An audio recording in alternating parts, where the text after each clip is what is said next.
Hi everybody, my name is Hannah and this is Pepper and Pine, and today I'm answering your questions.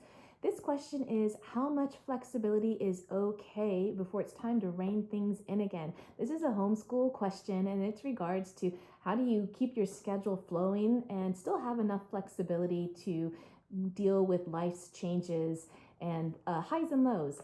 So the first thing is that in order to know how much flexibility you are willing to withstand is by knowing what your priorities are within your homeschool and within your life. That way you know what things you can let go of a little bit and what things you can move around and maybe what things you can let go of just for a season until you can reincorporate them into your homeschool. There were times when we were moving or having a baby and pretty much our homeschool came to a halt. But for some occasions, I was able to plan ahead, especially like having a baby. That's something that you can account for and maybe do a little bit more when you have energy, maybe account for some time off and recovery before you get back into things. So sometimes it might mean that I would start the school year a month early with the expectation that I would take a big chunk of time off when I had the baby. Or for instance, when we were moving or doing some home renovations, it meant that we weren't doing pretty much any homeschool during that time, which meant that I was going to work through other holidays and vacations in order to make up for that time.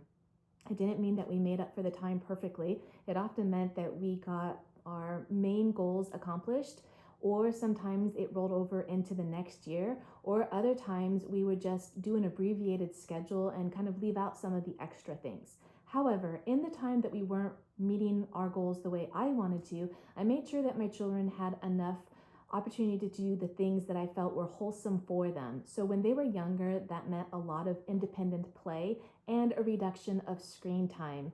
It's my opinion that if you reduce screen time and media time, that the things that fill those spaces naturally will be things that are suitable for a child, for their growth, for their curiosity, for their skills, for accomplishing those skills or mastering those skills, as well as mastering academic milestones.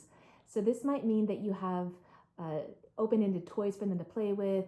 That might mean that you have books for them to read, and above all, that you have a lot of free time for them to play and explore, especially outdoors.